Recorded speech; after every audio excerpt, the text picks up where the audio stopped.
How you doing, everyone? Welcome to this episode of the Cajun Conservative Show, where we talk about life, we talk about liberty, and yes, we talk about the pursuit of happiness, and we show you, the audience, and the world that Cajuns do have intelligence. Hope you're having a good day, good week. Wherever you are located, just remember that Jesus is the reason for our lives, and don't fret because he has overcome the world. Ladies and gentlemen, last night, and look, I make a point to watch every State of the Union. I think every American should watch the State of the Union if it was done correctly. Now, I had some people texting me last night. Some of you may know by Two Mics Live and Culper's Canteen Cup. Others, you might say, well, Isaac, was close friends, so you might not know who they are. But I was getting text messages, and we were talking last night about this State of the Union, and I'm going to tell you, it was hard to watch. This is by far one of probably the hardest State of the Unions I ever witnessed, because it wasn't really a State of the Union. It was Biden's resume and a campaign speech. It was the Democrats clapping for every little thing he said. It wasn't even something, worth clapping about, but you had Kamala Harris and you had the left wing of Congress just start clapping. And if you look at my notes I took last night, because I normally don't do that either, but I sat down last night to watch the State of the Union. And I had my iPad and my phone, and I was, I was going to look at, I was going to write notes, and with everything that I wrote down, just myself, I can't cover in this 30-minute, 20-minute episode that I'm about to do today. There was so much stuff that Biden said that made me shake my head and say, how is this man the president of the United States? I was just in awe, I guess you could say, of the things that Biden said. Was just, it just was mind-boggling. And look, I'm going to start off with the first thing he said last night, and this is a State of the Union. Well, before I get into what he said, let me go ahead and make this statement right here. A State of the Union is saying what's going on in our country. What is the stats? What's going on in things that are happening? And yes, you do quote accomplishments. You do quote things you want to do, but it's more about what's happening now. I look at, it's like a meeting. I don't know if a lot of you ever worked in retail or a company to where you had a monthly meeting, but when I was in leadership at a couple of retail stores, we would have a meeting every so often, and look, this is our numbers, this is our goals, this is what we're shooting for. They would explain certain things to us, but that wasn't the State of the Union last night. Again, President Biden started his State of the Union by asking for money for Ukraine. Now, I was always told that the first thing you mention in a meeting is the most important thing to you and your administration. Well, we know what's the most important thing on Biden's agenda. It isn't the economy. It isn't the border crisis. It is Ukraine. It is Ukraine. Ukraine is the most important thing to Biden, and we have to ask the question, why? Why is Joe Biden why is Joe Biden his whole message Ukraine? He started off with that. We need to fund Ukraine. We need to defend democracy. We need to go ahead and stop Putin, and we need to go ahead and make sure that democracy is represented in Ukraine, and Ukraine's the only one. So give them money. Then he starts off talking about this democracy speech about how we have to defend democracy like we did on January 6th. And look, I felt sorry for Mike Johnson, okay? That it has to be hard. It has to be hard as an American, a Republican, to sit behind Joe Biden. Because look, I remember Barack Obama's State of the Unions. And look, I even remember Trump's. And you remember the ripping of the State of the Union by Nancy Pelosi. It gets frustrating if you're the opposite party and you're the speaker or what. But poor Mike Johnson, man. Mike Johnson, I was seeing his face and he was just like, can I be anywhere but here? I know I have to be here, but do I really have to be here? Biden was making claims about January 6th that has been proven false. And Joe Biden making this case for democracy and bringing up his predecessor. He kept on saying, I think he said that, 90 some times last night. My predecessor did this. I did this to fix this. And I'm like, you've been in office for 3 years. Well, this is a Thursday of the Union. He's going on to his 4th year as president of the United States. And my predecessor, like this was his first State of the Union. Tell us what you did. Talking about January 6th, Biden made this quote, my predecessor and some of you here seek to bury the truth about January 6th. Biden told the audience near the beginning of his speech, I will not do that. Well, Mike Johnson and Kevin McCarthy released the films, but why you want certain things? I made a video about the videos being released and YouTube censored me. Biden talked about illegal immigration and how he said that they started negotiations in November and that this bill was a bipartisan bill. But Donald Trump, he went back to a lot to Donald Trump. He blamed the Republicans and Donald Trump throughout the whole night. Again, I don't know how I would have sat in that building. I don't know how I would have sat in the Capitol. Because you're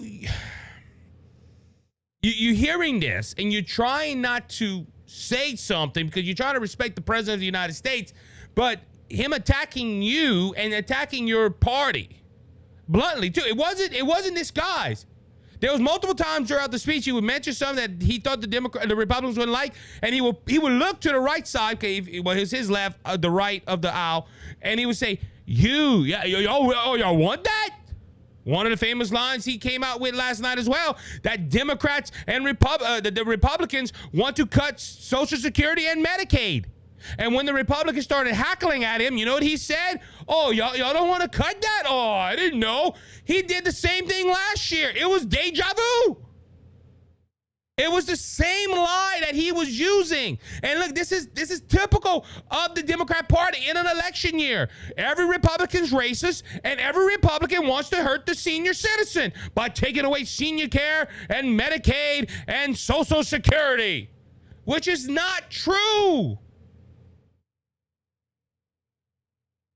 The immigration bill, he's talking about how Congress don't want to pass this immigration bill. It's a bipartisan bill because of Donald Trump. Me know Donald Trump. Y'all don't want to pass the immigration bill. The Republicans said, look, y'all have H.R. 2 sitting in the Senate and y'all didn't even look it up. But Democrats, and I saw this on Fox News, a former Democrat congressman, y'all had 2 bipartisan bills that would have gave the president power, that would have gave the president the will to close the border, but y'all chose not to bring it up to a vote. And the Republican congressman, can't think of his name right now, asked him, well, what about the bill that we sent to the Senate and was not even looked at because Chuck Schumer said it's not a bipartisan bill? He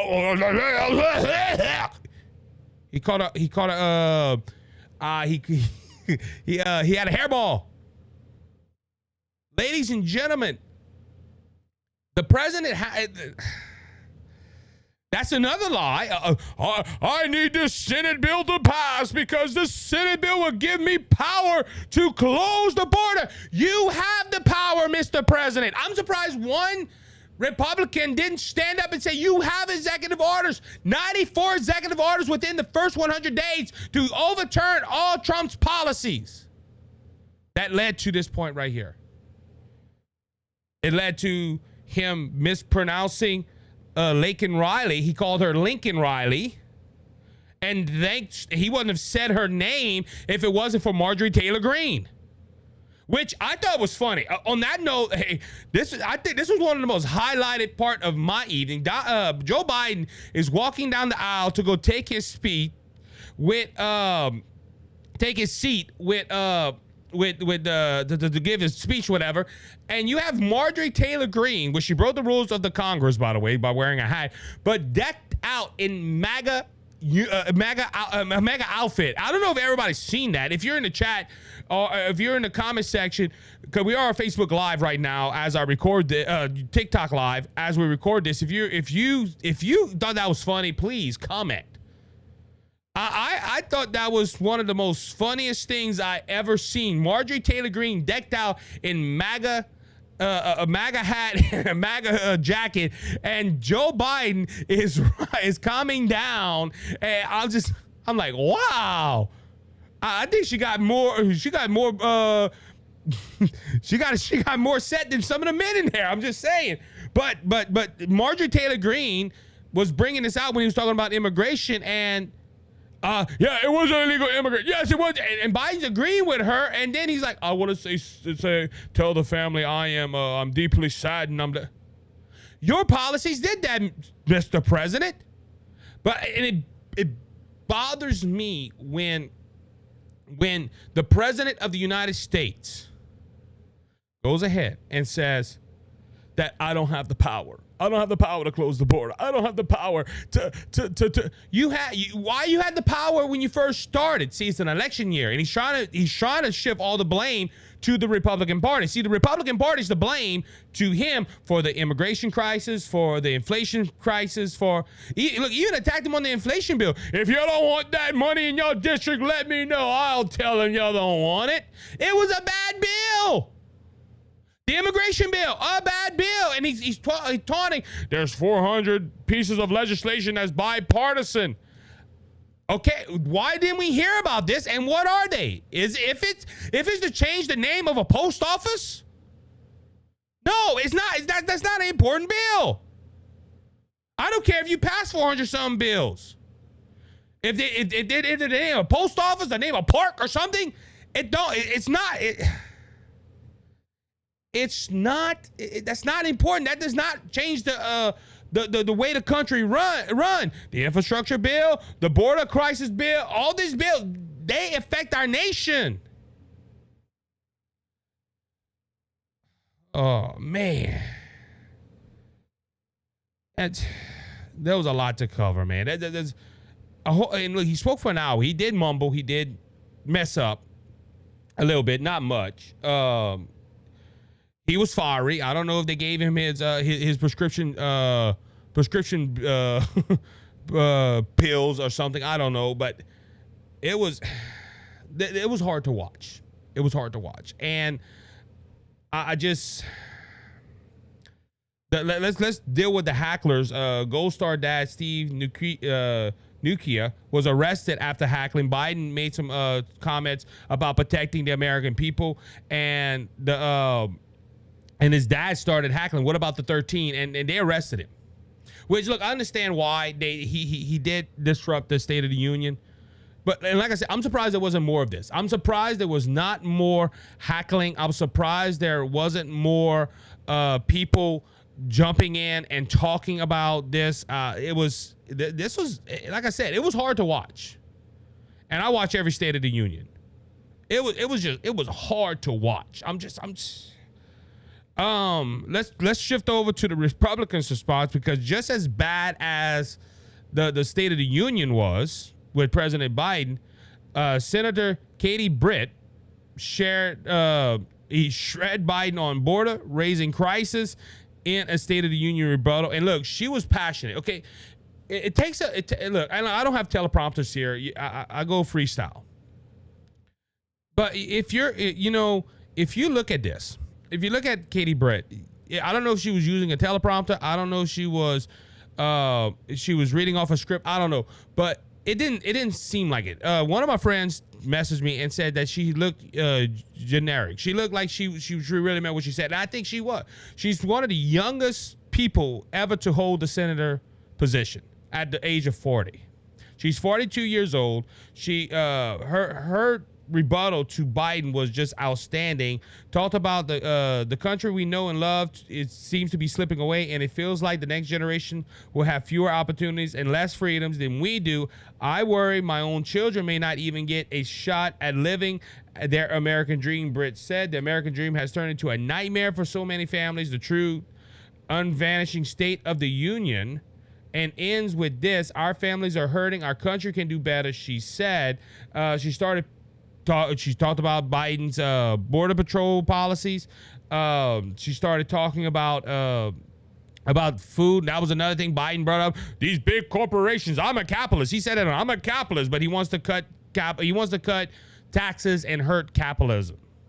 Shrinkflation. He said, well, these big corporations, they don't want you. They want more money, so they shrink the quality in the bag, and they raise the prices. And no, that's because of inflation.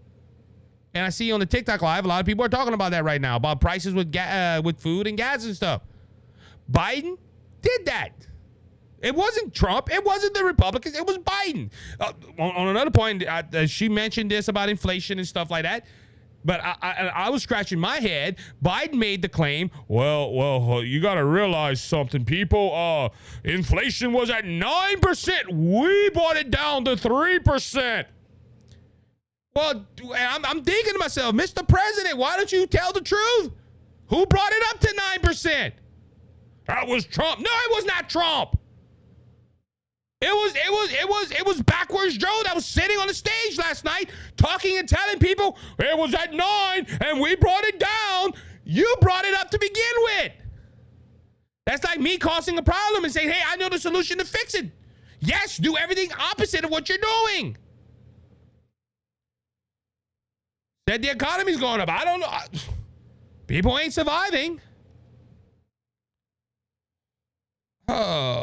President Biden's border crisis is a disgrace. It's despicable, and it is almost entirely preventable, she said, referring to Riley. President Biden finally said her name, but refused to take the responsibility for his actions. But enough is enough. That was like I said, the Senator Katie Britt did a fantastic job rebutting. And look, like I said, I don't have enough time to really dive into the rebuttal, but man, Donald Trump had some thoughts about it. Donald Trump had a live reaction, and typical Donald Trump, the disgraceful lying. And overall, my State of the Union, I give this a big fat F, because like I said, it wasn't really a State of the Union. I promise you, Biden got more applause in that State of the Union than he did in any rally he held last year. And this is probably going to do. This is going to be a. This is not going to be a speech that's going to. You know what they're going to. It's not going to be a rememberable speech. Look, I'm going to tell you. Okay, what I seen for Biden last night was he was fired up. He looked a lot. He didn't look like his old self, where he's like.